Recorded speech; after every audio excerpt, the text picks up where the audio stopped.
My name is Melissa Bailey. I am the Director of Communications here at Nazareth Home, and I'm so glad to see so many of you in the audience today for such an important topic. I see some familiar faces. Welcome back. There's many of you that have faithfully come to this monthly series since we started it going on a year and a half ago or so. And we're getting good feedback, and I hope it's been of value to you, the topics that we're bringing forward for the community. And of course, anybody that's new today, welcome. We welcome you to Nazareth Home. And if you're not closely familiar with who we are, I'll tell you a little bit about us. So we've been here on this campus since 1976. So here in a couple years, we're coming up on a 50-year anniversary, which is really exciting. We're a 168-bed community here in the Highlands, and we have 4 programs. So personal care, memory care, of course, which is aligned with our topic for today. We have recovery to home, which is a rehabilitation program, and long-term care as well. And then we purchased Sacred Heart Home over in Clifton in 2015, and that's now our Clifton campus. That's a 113-bed facility over there, and it's laid out a little differently. It's a big sprawling campus around a beautiful courtyard. We have 2 programs over there, recovery to home and long-term care as well. So we invite you, if you've never toured one of the campuses, we would invite you to set up a time with us and come on in, and we can show you around. We're so glad today to have the Alzheimer's Association with us. We've had a long-standing relationship with them over the years, and we've done a lot of things together, and we're so appreciative of that. And when we asked them to come back for the community education series, they did not hesitate. This is, like I said, a very critical topic. We now know that there are 75,000 people in the state of Kentucky who are age 65 and older, who have some form of dementia. And we also know there's often a lot of confusion about dementia and Alzheimer's and, what are the differences. And so our speaker today is going to help walk us through and give us a better understanding of those. So hopefully you'll walk out with a clearer picture of that. Let me introduce our speaker. Barbara Staats is here, and she is a community educator for the Alzheimer's Association. She goes around sharing her story, her personal story, her lived experience, and educating us on this very important topic. So you've been involved for 13 years, is that right? I have that number right? And she got involved in 2008 because her late husband, Al, was diagnosed with Alzheimer's and passed away in 2017. She's attended several education classes with Al, and even more since his passing, and she's also served on the Walk to End Alzheimer's Committee for 2 years. And she's been doing these presentations as a community educator for about 10 years. So we're so glad to have her. We know you're very passionate about this topic, and we'll bring you up. And then lastly, a little bit of housekeeping real quick. In your folder packet, you will see this blue survey. So before you leave today, if you would take a few minutes and fill this out for us. We do look at these every month.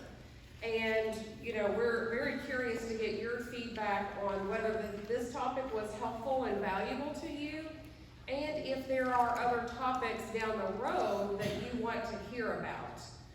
Because pretty soon we'll probably start planning for next year. And I think we've got a couple more slots this year that we're still looking to fill. So give us your feedback on that before you go today. All right? Thank you so much. Barbara?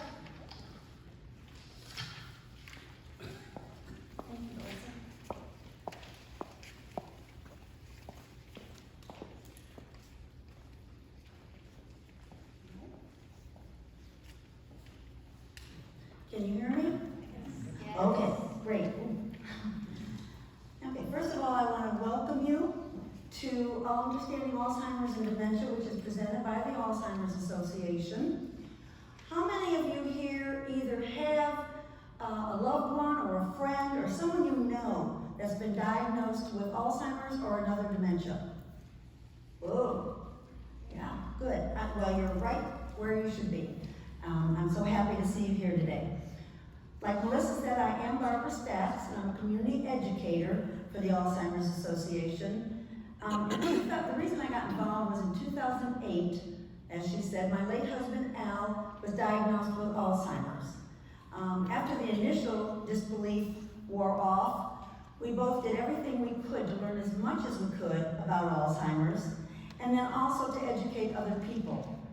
Al passed away in 2017, but I've continued to do programs, and Alzheimer's Association is really in my heart. So by the end of this presentation, you should be able to have a broader knowledge of understanding Alzheimer's and dementia. So first of all, let's look at our learning objectives today. We're going to compare Alzheimer's and dementia, recognize how Alzheimer's disease affects the brain. We're going to list the risk factors of Alzheimer's disease, identify the 3 stages of the disease, recognize the current FDA-approved treatments, describe how scientists are working to advance research, and finally, name the resources that are available through the Alzheimer's Association. So let's just start out with testing your knowledge a little bit, okay? Approximately how many Americans are currently living with Alzheimer's? And you can just yell this out. Is it over 3 million, more than 6 million, about 8 million, or more than 11 million? 6 million. Very good. Those of you who said more than 6 million are correct. In fact, it's almost 7 million. It's 6.9 million at this time.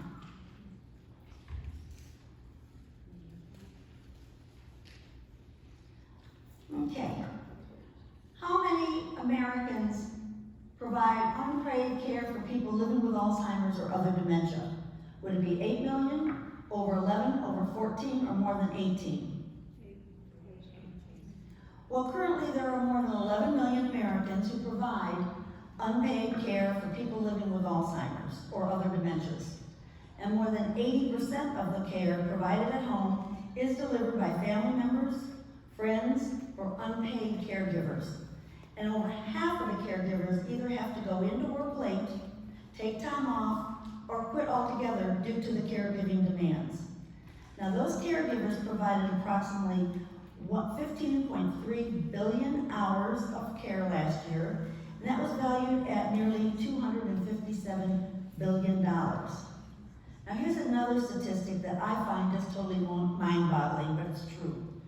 40% of the caregivers of dementia patients die before the patient they're caring for. 40%. That's how stressful this disease is. That's huge, isn't it? So as caregivers, we need to take care of ourselves also.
By the way, I just want to let you know that if you see anything on the screen that you want to know or you're afraid you might forget, go ahead and take a picture of it. That's fine. No problem. So let's test your knowledge again. Is this statement true or false? Alzheimer's is a normal part of the aging process. Very good. You're right, it is not a normal part of aging. It's a brain disease that causes problems with memory, thinking, and behavior. So one more. People younger than age 65 can get Alzheimer's. Is that true or false? Very good, yes. This form before age 65 is called younger onset Alzheimer's or early onset, and it's becoming more and more common. We're even seeing people in their 40s and 50s developing it. So let's listen. Let's listen to Dr. Nancy Snyder. She's going to present a general explanation of how dementia is an umbrella term, and I really love this because she speaks in languages that we can all understand. Dementia is the umbrella term for an individual's changes in memory. Okay, you can't hear that probably. Okay, let me. There are many causes What did I do? of dementia, and Alzheimer's is the most common. Can you raise that? Other causes of dementia are vascular dementia, which is marked by changes in the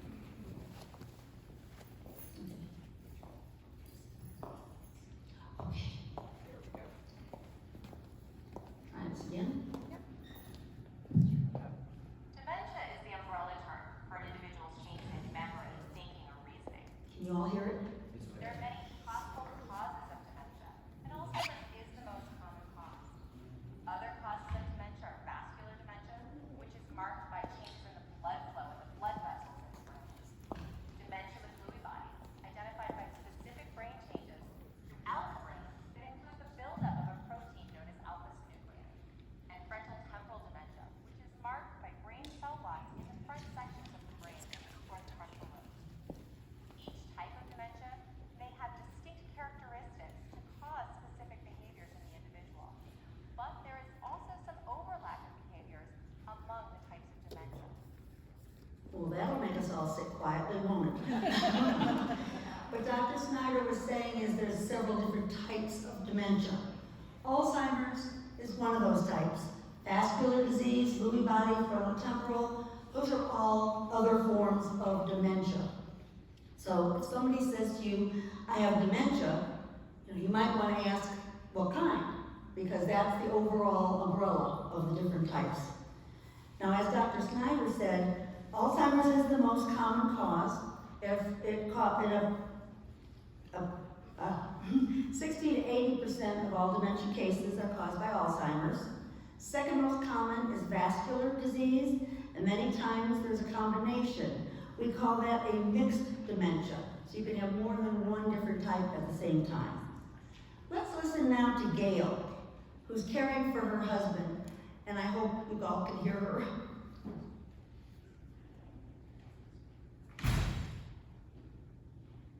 Okay.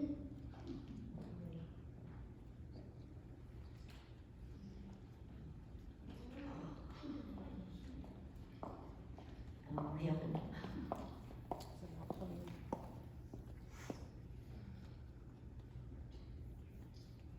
Dementia is the umbrella term This for last an one. individual's change. Here we go. Here we go. So I got it. having the diagnosis of Lewy body was helpful in our planning because we began to understand where this was coming from in the brain, where otherwise we would not have known. Like we knew something was happening, but what was it? To give it a label actually helped, although it's a big umbrella. It explains some of the characteristics and symptoms that we were experiencing and seeing. So let's just do a little recap, especially since we couldn't hear some of that. Dementia is a general term for a collection of symptoms that are severe enough to interfere with daily life. It's the most common cause of dementia, and it's not a normal part of aging, but a progressive brain disease. So now let's listen to Dr. Maria Carrillo. She's works for the Alzheimer's Association. She's going to talk about the brain. More than 100 years ago, Dr. Alzheimer described specific changes in the brain, what we now call formation of plaques and tangles. Alzheimer's is a progressive brain disease that's marked by these key changes and Try again.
hopefully you could hear her.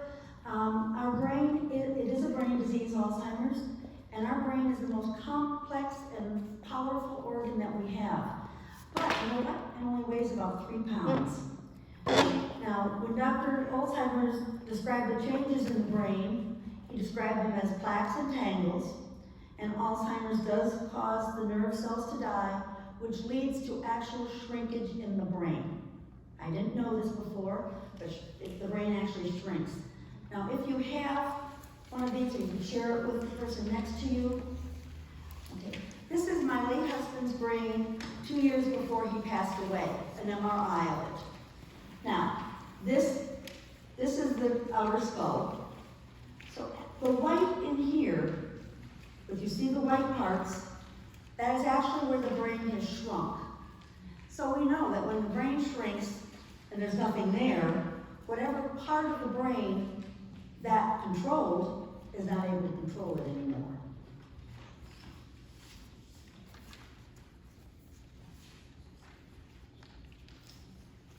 More than 100 years ago, Dr. Alzheimer struck. Okay, so in recapping again, we said more than 100 years ago, Dr. Alzheimer described specific changes in the brain, the formation of plaque and tangles.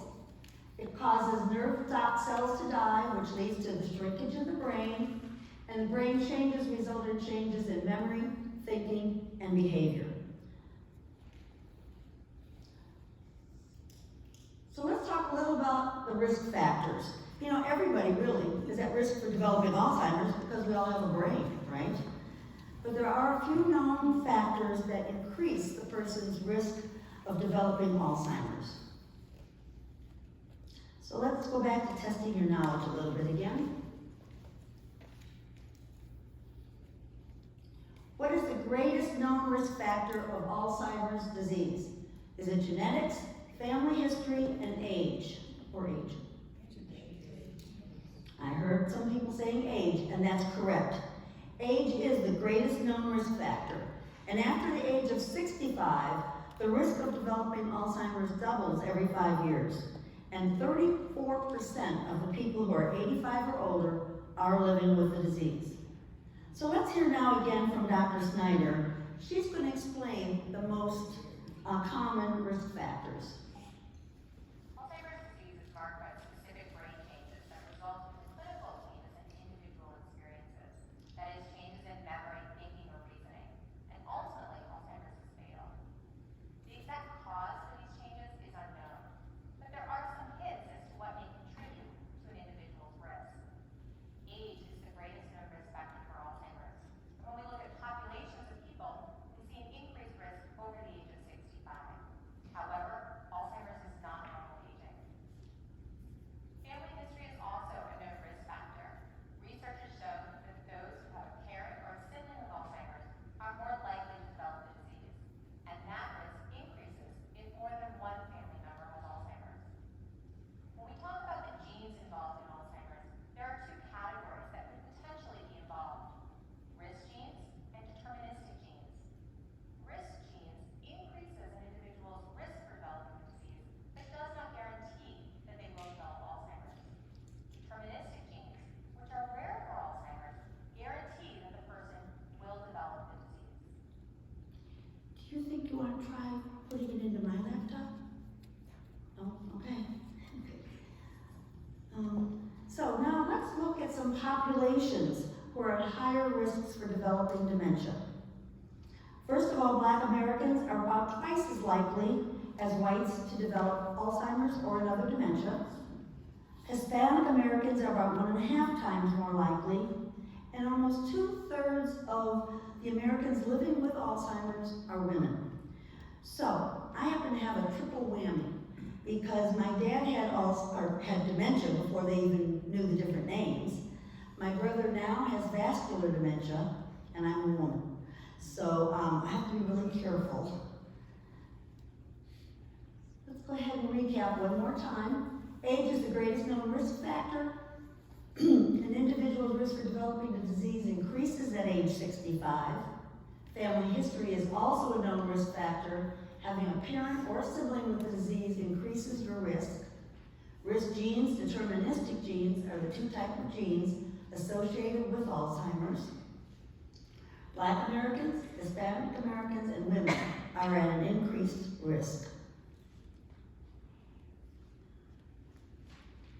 So the different stages of Alzheimer's. No two individuals experience the symptoms or the progression of Alzheimer's in the same way.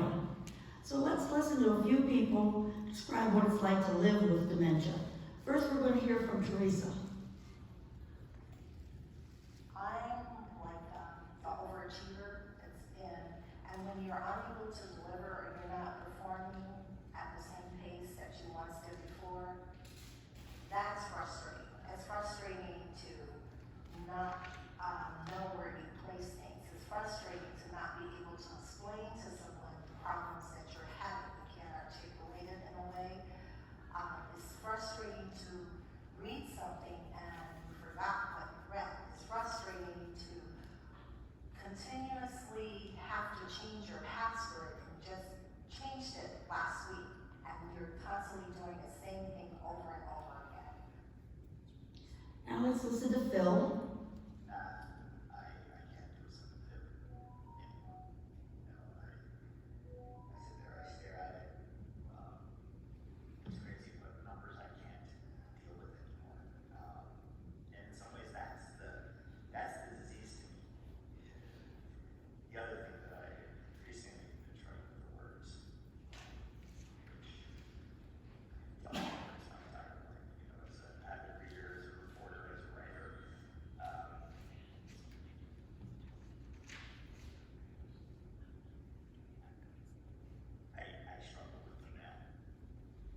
If you didn't hear him, because he was pretty low, he said one of the things he has is trouble with words.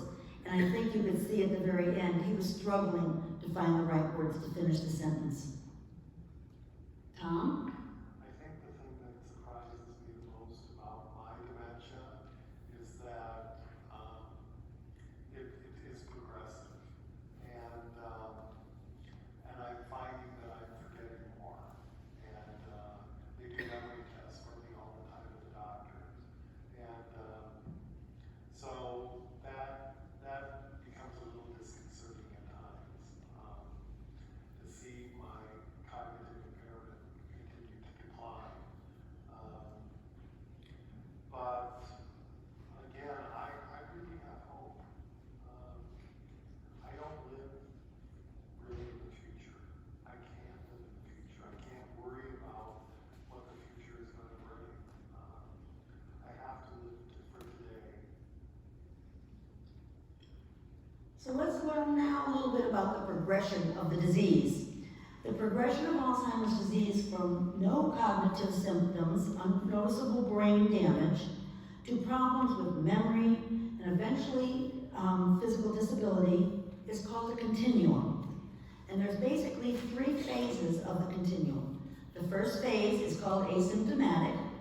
In this phase, there may be some changes in the brain long before the person begins to have symptoms or diagnosis. And as the disease progresses, the person will begin to experience mild symptoms, but they'll still be able to do their most activities of daily living. This is a phase that a person may be diagnosed with mild cognitive impairment, or MCI. Now, MCI is the stage between normal cognitive decline due to aging and more serious decline of dementia. MCI can be an early stage of Alzheimer's, meaning that there are hallmark changes in the brain, such as the amyloid buildup. But MCI can develop for multiple reasons. Individuals living with MCI may go on to develop Alzheimer's, but then others won't. In the third phase, people who do develop dementia due to Alzheimer's will experience more serious changes in memory, thinking, and behavior. This phase is further broken down into stages called mild, moderate, and severe, or early, middle, and late. These stages reflect the degree to which symptoms interfere with the person's ability to do their everyday activities. Now, it's important to understand that the stages of Alzheimer's are general, and because each person living with the disease has a unique experience, we can't just neatly put them put them all in one specific stage. Excuse me. In Alzheimer's circles, we have a saying that says if you've met one person with Alzheimer's, you've met one person with Alzheimer's. In fact, people may exhibit symptoms that overlap the different stages, or they move in and out of the stages. They're not always linear, but more fluid. However, the stages do allow you to gain a general understanding of the progression of the disease. And then as the Alzheimer's progresses, of course, the individual's behavior will change, and so will the role of a caregiver. These stages can help caregivers prepare for what to expect and how to best respond.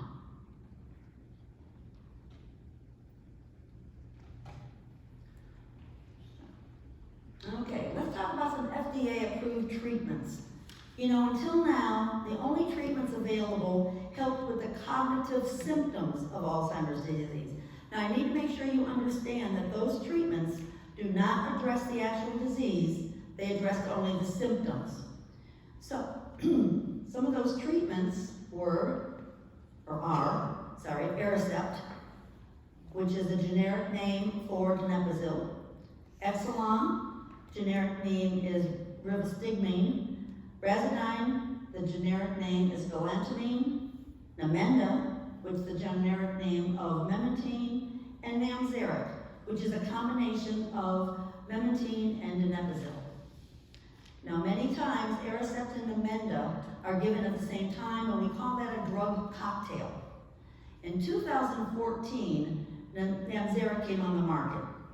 Now, it's a pill that combines Aricept and Namenda, so you might want to say, well, why don't you just take that instead of the two drugs? One reason is that there is no generic out at this time for it, so it's quite expensive.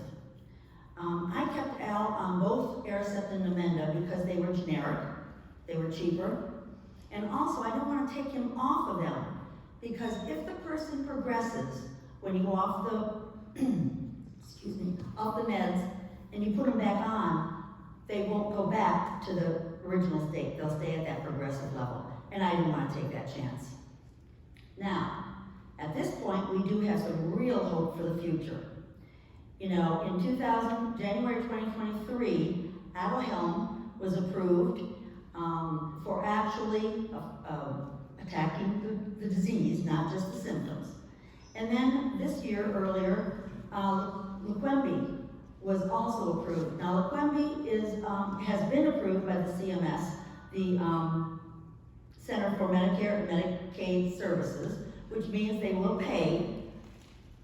To tell you the truth, I know it's very expensive. I don't know what they're paying. I haven't gotten into that. But the thing is, this is an infusion, and you would get an infusion once a month, and you have to qualify for it first, of course. And then we also have another drug, donanemab, which is going through FDA approval right now, and hopefully that will be able to be on the market soon. So, because everyone experiences Alzheimer's different, these treatments work in varying degrees, and they're not effective for everyone. So we do encourage people who are interested in learning more about the treatments to have a conversation with your healthcare provider. So let's talk a little bit about advancing Alzheimer's research. You know, in the last decade, researchers have made enormous strides in understanding how Alzheimer's disease affects the brain. I'd be willing to say, forget the last decade, we've come a long way in the last couple of years. So many recent insights point towards promising new strategies for treatment, prevention, and diagnosis. So let's listen to Dr. Snyder first, and she's going to talk about the hope we have for our future. This is an incredibly exciting time in Alzheimer's and dementia research. The advancements that we've made in the last decade to understand the disease as a continuum, meaning that the biological changes are starting a decade or more before someone is experiencing the changes in their memory and thinking. This sets the stage for possible prevention. The idea that when we have the tools to identify those individuals at the earliest time point, and when we have the interventions to target individuals at that earliest time point,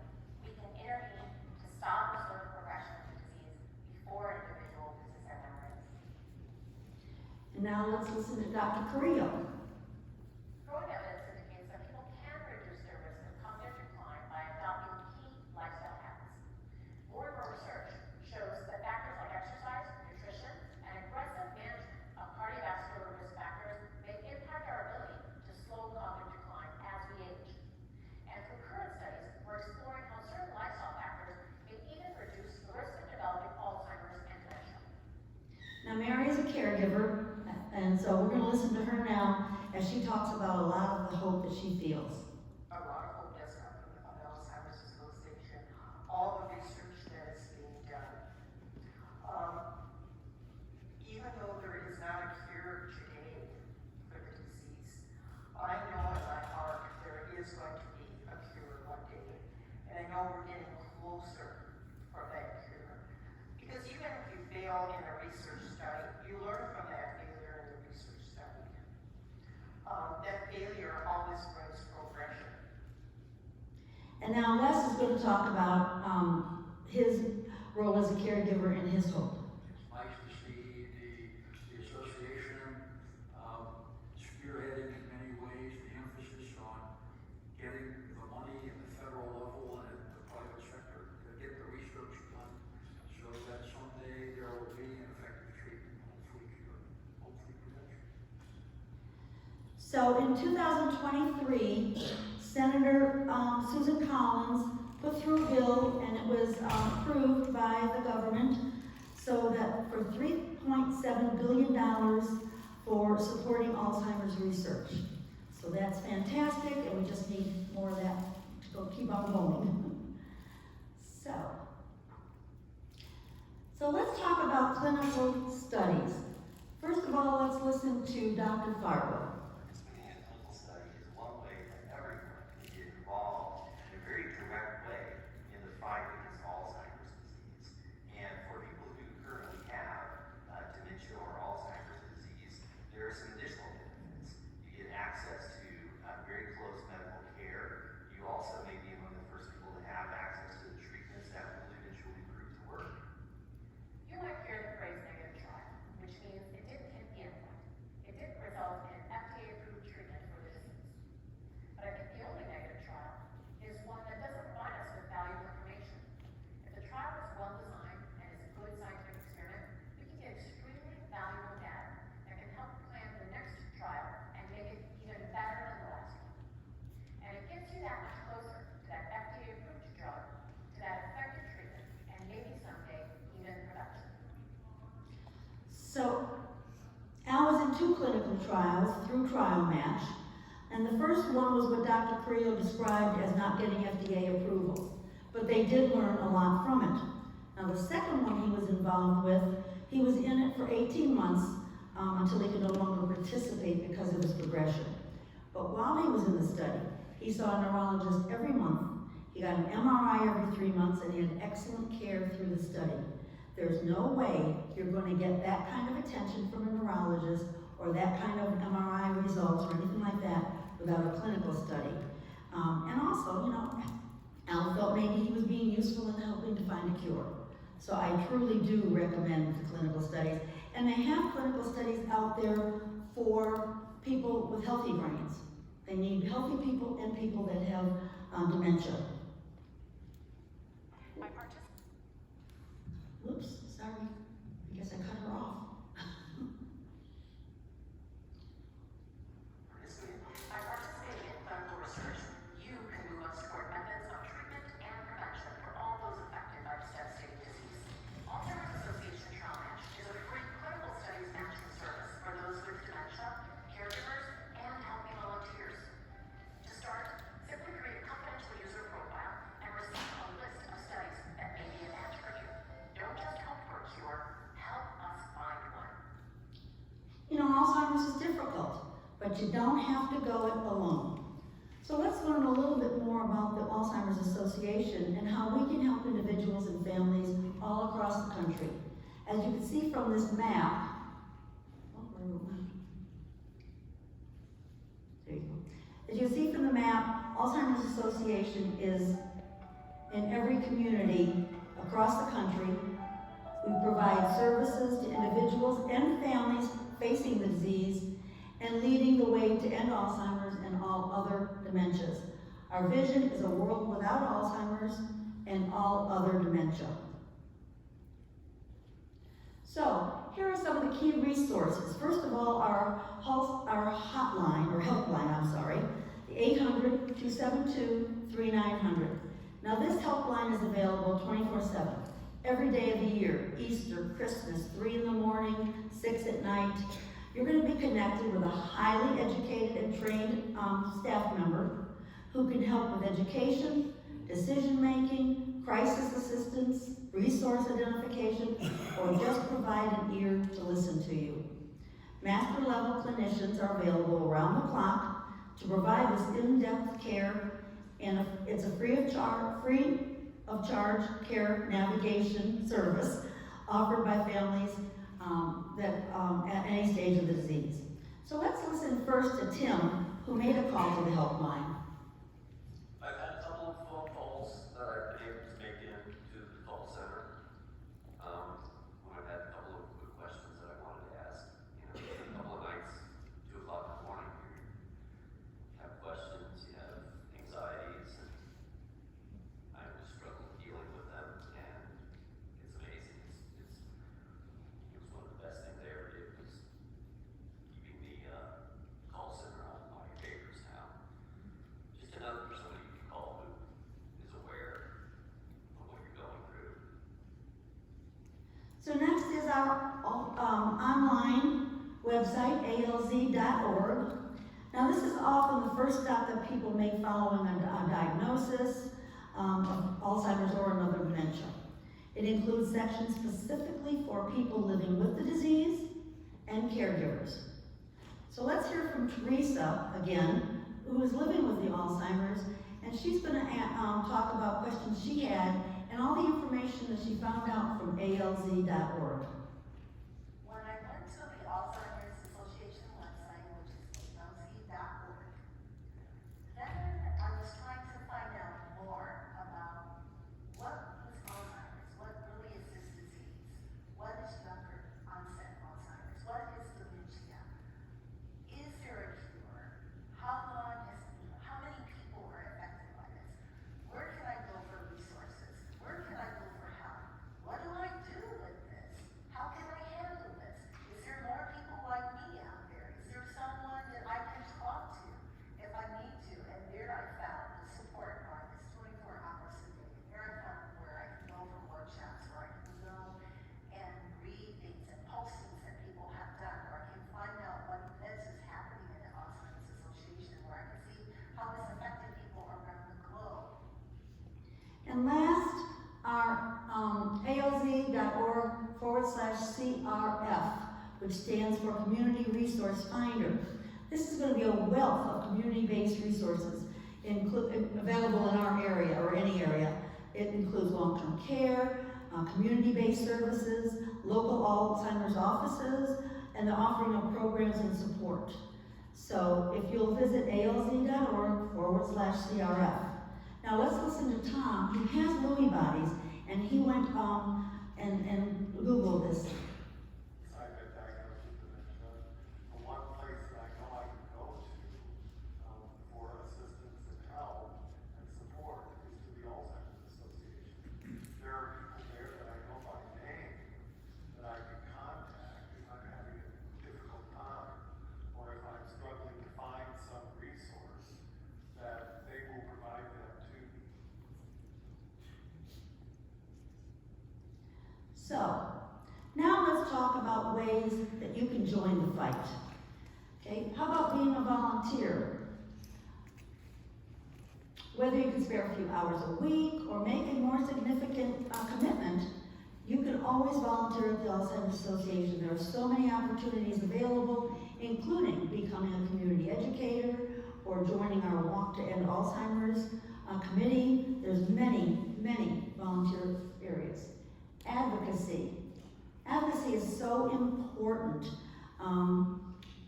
If you become an advocate, you will speak out on behalf of the needs and rights of those facing Alzheimer's. Visit alzimpact.org. You know, Al and I both spoke before legislators legislators in Frankfurt to help them further understand dementia and Alzheimer's. Al spoke from his point of view as how the disease affected him and our family, and I spoke from a caregiver's position as to how difficult and stressful the disease is. Trial match we actually already talked about, so I'll just kind of skip that one for now. Walk to End Alzheimer's. This year's walk is on October 19th in Louisville, Slugger Field. You can form a team, you can join another team. This walk raises crucial funds and awareness, both. It's held in more than 600 communities nationwide, and it is the world's largest fundraiser for the Alzheimer's care, support, and research. So please go online, alz.org/walk, and sign up. It's a great fun day also, by the way. And the longest day occurs on June 21st, of course, summer solstice. And this is set up so that you can raise funds, awareness for the care, support, and research efforts. And you create your own activity. You create your own, whatever you want to do to raise those funds. Now, this is our 800 number that we talked about and our website. So technically, this talk is over, but I would like to speak to you personally from my heart. You know I made all of this sound very easy, but caring for Al was by far the most difficult thing I've ever done in my life. It took a toll on me both physically and emotionally. 2015, which was 2 years before he passed away, I had a stroke due to the stress that I was under. Now, I was blessed. I made a full recovery, but I knew I needed to do something different. So I asked Al, a neurologist, when he thought it would be appropriate to place Al in a facility. He told me he would have been fine with it 6 months earlier, but he knew I wasn't ready at that time. But I also knew that I needed to do something. But you know what? I felt that I could do the best job for Al. I've been married to him for 40 years. Who else could care for him better than me? Well, I did put him in a facility, and I felt every emotion. I felt fear, I felt anger, depression, and then I'm right back to anger all over again. And, but you know what? I was right in putting him in that facility. They could take better care of him. They could keep him safer. And they had programs all day long, just like I'm sure you do here, that would keep him energized and keep him thinking and be around among other people. This disease is going to take people on a roller coaster of emotions. But for me, the rewards were well worth the effort. To know that I was making my loved ones safe and happy, even for just a moment, and at peace, was so satisfying to me. Yeah, I lost my temper sometimes, more than I'd like to admit, and I was short with Al. But the one thing that reassured me was, and it can reassure you, is that in a few minutes, they're not going to remember that anger. And with them, all the world will be right again.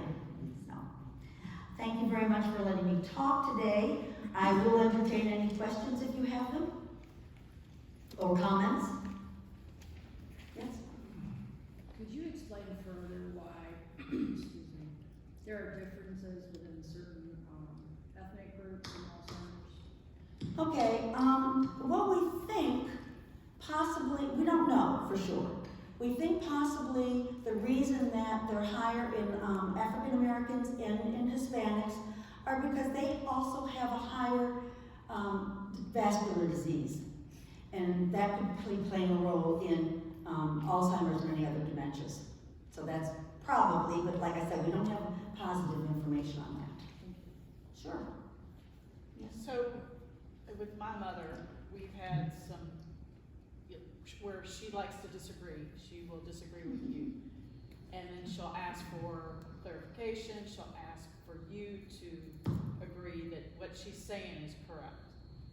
How do you get by with not having an argument? You know you're not going to be able to change their mind, but what's the best way? Well, one of the things you have to remember is you've got to enter their reality. That's their reality. They can't enter yours anymore. That's done. So if, unless it's a safety issue, I'll go along with it. What difference does it make? If she thinks she's right, or she's got, whatever. She thinks she's gonna go home and. Yeah, live by well, herself. and the going home thing is a big thing. If you can divert her, kind of, maybe something like if it's close to dinner time, say, Mom, we're gonna have dinner very soon. Why don't we have dinner and then we'll talk about this later? And chances are she'll forget it by the later time. But yeah, and the one thing you can't get upset, you're gonna get upset, I don't mean that. But try not to show it, because they can really see your facial and your body expressions really easily. But, and don't ever argue with them, you're never gonna win. So, and you're just gonna frustrate both of you. Right. Exactly. Thank you. Sure. Yes, I had a question. I have a sister who's 1 year older than I am, who's just been diagnosed with dementia. Mm-hmm. There was some talk of doing some sort of a spinal test, Mm-hmm. which they haven't done yet. She is on the Denespril. Mm-hmm. Is that just kind of generic until they get further into the evaluation, or do you think that's a leaning toward, maybe you can't even say that, but my understanding is that after 6 months on this medication, they may consider some other testing. She's on the Namenda, is that right? What you say? The Aricept, okay. Okay, that's a common drug that they put them on. That's not a problem. Is she seeing a neurologist or just a family No, doctor? she's seeing a neurologist. Okay, and he's thinking perhaps it would be a good idea to have a spinal tap. Well, they talked about that early on, and they did do a brain scan. Mm-hmm. And then I think, it's been difficult. I haven't been in on the meetings. My brother-in-law's really struggled with this. And my sister is really fighting him on everything. And She doesn't want to have things done? Right, so she's kind of, I think they made the decision to back off for a few months. But I was, first of all, very surprised that they could do some diagnosis of Alzheimer's with some sort of spinal test. But I also, sort of as a side note to that, I have a good friend whose best friend was diagnosed with dementia, and it was not Alzheimer's. Okay. And she actually passed away much more quickly than I would have expected. So I'm wondering, are there other tests that they do to get to the diagnosis of the different types of dementia?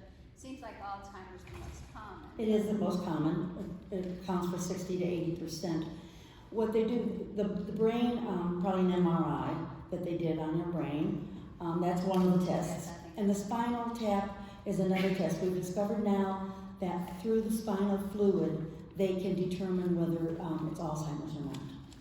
So she hasn't been given a diagnosis of what kind of dementia yet. Is that correct? As I'm understanding it, no, they haven't. They've said dementia. I'm hoping they're gonna go further. At the same time, I also understand this is not my decision. I would like to know if we can know. Yeah, and like you say, it's not your decision. It is fine. Finally, it's her decision. She has to make that with help, hopefully, from her family members who are maybe thinking a little more clearly than she is at this point. But yeah, all I can tell you this time is, continue to support your brother-in-law and your sister, and try, if he can, try to get her to have those tests. It's important to know the diagnosis. It really is, so that you know how to go forward with that diagnosis. So just one more question, not Sure. to dominate the No, it's okay. question and answer. If they then eliminate Alzheimer's, are there other tests for the other types of dementia? Yeah. I am fortunate enough today that my executive director of Alzheimer's Association, Shannon White, is here, and I think she can answer that better than I can. I can't. Her mic, Shannon. No, I have a loud voice. This is my dad, he's living here, so I'm dragging him here and to celebrate that Barbara's speaking. So one thing I want to talk about with your previous question, what it sounds like to me is they want to do a spinal tap to see if there's amyloid protein in her brain, and if there is, she's eligible for the new treatments. So try not to. She could be. She could There could be other Right, there factors. could be other factors too. Sorry. But I heard that you say that you might want to wait. I would not wait, because the new treatments are you'll only be eligible in the very, very early stages of the disease. So the longer you wait, the less eligible you could become. It's really a gray area, so that's probably it. And then what was your other question? Well, if in fact whatever shows not. up. Yes, whether it's Lewy body or, shows it's yes. not Alzheimer's. If it's not Alzheimer's, yes, there are other ways that they can do tests to test for other types of dementia. I mean, I would have, I think my brother-in-law's just overwhelmed. Believe Of me, course. I would have been there, Absolutely. with my sister a month ago saying Yes, whatever test right. has to be done. Absolutely, yeah. Well, we have a really great early stage support group that meets once a month in the Caden Tower, and it's with 2 specially trained volunteers. One room is people living with the disease, and the other room is caregivers, and it's incredible. It's a social opportunity, and they can vent and learn tips and tricks and all kinds of things. So you can go to our website. Well, they live in Upton, so they're south of E-Town. I'm imagining there might be some resources. Absolutely. Absolutely. Yeah, we have support groups Thank everywhere. you. Yeah, absolutely. And Al and I Sorry went to for that interrupting. early, no, that's great, thank you. Al and I went to that early class, and he loved it also. So he was, really good. Hello? And that's Caden Town. Caden, well, it's not now. See it. It's what? I know it's K-A-D-E-N, but it's now Third Friday. Wagner or something. I know what it is because my niece used to call it the petticoat building. Yes, yeah, the Lace Building, yeah, yes. Yes, sir. Yes, once your loved one goes into a facility, is it a bad idea on random outings to visit the old neighborhood, your place of worship near the home? And the home, has it been your experience that that's a good idea, bad idea? Would the loved one be susceptible to triggering some kind of negative, I'm not going back, or why can't we stay? It's We're quite, trying to figure this yeah. out, and approaching Easter Sunday, we're trying to figure this Mhm. out. His question is, once you place a person in the facility, is it a good or a bad idea to take them out, like to church, to family gatherings, back to the home, or whatever? Actually, I think that totally depends on the person. And you have to know whether that, you kind of have in your mind how they'll react. You don't, okay? That's okay. No, that's fine. I tried it. I took Al to church. To be honest with you, it was more work for me to get him there than it was value. And I took him home for Christmas. I thought, this is going to be wonderful, right? We were there a half hour.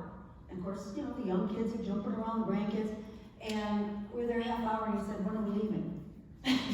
We haven't eaten dinner or had open gifts. He said, I want to go back. I want to go home. But he was talking about the facility. But, yeah, and the other thing is, they need that familiarity. Unless they're really asking for an opportunity to see their home or anything, I just let it rest. Yeah. A lot of times we want them to go and do things because we want them to. And when you think about them, they are most comfortable in their familiar surroundings. And that's their familiar surroundings now. Like if we visited our church this Sunday, the excitement of her friends, Mm-hmm. and everything, we're not real sure what we can expect No. And it's very, very close to the home. And I was afraid, like, should I go get her and take her prospect and let her, or is that gonna be a trigger that I'm not gonna get her back? Well, don't know. I would suggest probably at this point, not taking her out. Thank you. No, then don't. If it ain't broke, don't fix it. I think it too depends on which stage they're in. Mm-hmm, yeah. Because at first my sister, we're on a going home and all of that, and now she tells that memory carried her home. We don't have going back, you know, Right. and she doesn't remember half of it anyway. Right. Some of the places. Right. I think somebody, just over here. Where do you get, I'm sorry. information about support groups? Oh, okay. Well, we have, support group lists at the Alzheimer's Association. Also, does anybody know Today's Transitions? It's a magazine, it's a free magazine. I think it's at Kroger, Walgreens, and all those things, and those little, things are whole magazine. And they have a support group list, but Alzheimer's Association at the office actually does. Is there a number, do you have a telephone number? You can call the 1-800 number and ask them, and they'll give you local Yeah. support group. Yeah. Do you think it's a good idea for the patients to go? Absolutely. Now, I'm not gonna bring it up anyway, Well, then, but either. well, maybe he would like it though, to be around other people that are similar to him.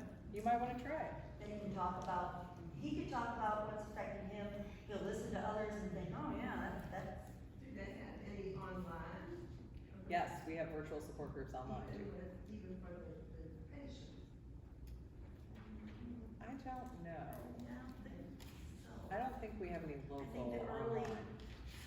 They're all in person, I think. Yes, that's an idea. it is an idea. Thank you.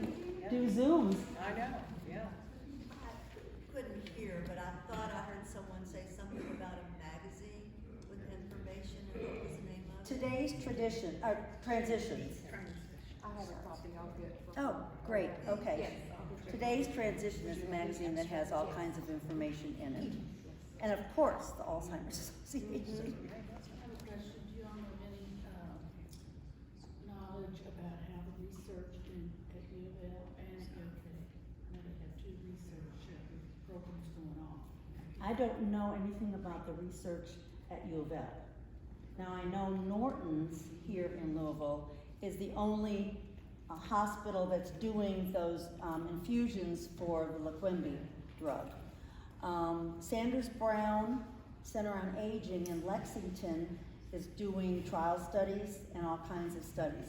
I don't know exactly, do you know, Shannon, exactly what they're doing? Yeah, U of L research is doing psychosocial clinical trials, more caregiver research, and UK is doing bench science, which is genetics. They're testing APOE3 and APO4, all this really complicated science, but that's happening right My here. sister's in that. Yes, in clinical trials in UK. Good. Yeah, yeah. And like I said, I stressed before, if you have a healthy brain, they need your brain, and they're not gonna take it, they're not gonna do anything. That didn't sound right, they need your brain. But they need you to join a a trial study, because then they can study healthy brains as well as ones that do have dementia. Is it really important to know what type of dementia they have? I mean, are they gonna treat it any differently? She wants to know if it's really important to know what kind of dementia they have. Are they gonna treat it differently? Well, I don't, my thing was I had to know. I mean, I just want to know what it is. And then you can kind of know, okay, let's say, one kind of dementia affects different parts of the brain. So they're going to react to things maybe differently. Some, which one has the hallucinations? Lewy body? No. Lewy body has hallucinations, where Alzheimer's don't normally have hallucinations. But so it's nice to be prepared for what could come. More for me than the patient. Probably, yeah. So, Oh, okay. my mother has been diagnosed with the vascular dementia. And to me, that seemed like it was almost like another umbrella, because, vascular, blood pressure, right? Your cardiovascular, that type of thing. Am I thinking the right direction? Well, you're on the for right vascular? track, but vascular actually is like a whole bunch of little mini strokes in the brain. Okay. So, and it can be caused by high blood pressure, it can be caused, by little strokes. And so, and vascular, I believe if, you can get on a good diet. These Mediterranean diets are wonderful. I have to admit, I'd still rather eat a dessert than fruit for dessert. But they're very good. They're healthy for your brain. What's healthy for your body is healthy for your brain. So if you can eat a good healthy diet, you might hold that vascular progression off a little bit longer. Gotcha. Okay. Thank you. Thank you. Wow, this is wonderful. Thank you for so many questions, and I appreciate you all coming. I'll take a few minutes to get myself put together here, so if you have anything else and you want to come up. Oh, one more. My mother was diagnosed with chronic small blood vessel disease. Okay. Which is vascular, I'm assuming it's coming under the vascular umbrella, Her mom was diagnosed with chronic small vessel disease. which is in the brain. They was diagnosed with an MRI. Mm-hmm. My question is, I have it as well. I've already had an MRI for a whole nother reason. And you know you have And it. I already know I have it. Okay. Is there anything that I can do, like she just said, to stave this off? I don't know, is it guaranteed that I'm gonna See, see this? I'm sorry, I'm gonna revert to Shannon again, because I really don't know anything about small vessel It's disease. not guaranteed. I don't think it's My mother guaranteed. has had an excellent diet, nutrition, Yeah. since she was in her 40s. She started going healthy. She has been heavy over time, but lost a lot. I don't know why I have it. I don't have any I have no idea, but my husband and I are a little concerned. Right. Obviously. So, Yeah. my mom's in the very first stages of this. She's still living alone on a third-floor apartment, and short of calling once to check her meds every day, make sure she's taking her meds. That's right now. That's the only, and go to the grocery because she has lost her car. And are you going to a neurologist? Yes. Okay, She's all right. she's And- just on her 6-month checkup. Okay. And she Your did- mom is, but are you my going to one mother- also? A neurologist? No. Well, I did just for that reason. It was actually an allergy reason, headaches. I think the best resource would be that Just to keep neurologist, going to the neurologist. and to find out call them up and ask them, or get an appointment so that you can go in. Right. Okay, thank you. How did they diagnose the small vessel disease? How did they diagnose your small vessel disease? An MRI. MRI. I have sinus allergies, seriously bad, so I have a headache every day. So I was concerned with that. I was going to the doctor for headaches. And so they did an MRI, and the neurologist says the only thing I can see wrong is this chronic small blood vessel disease, which had absolutely nothing to do with why I was going. So Right. I didn't think anything of it until my mother's appointment in September, where they said she's got small blood vessel disease. Right. So I'm like, ugh. So does that mean me? Yeah. I don't know. I'm sorry, That's that's, okay. yeah. I talked to the neurologist. That's your best bet. I will. Okay, well, thank you again for everybody.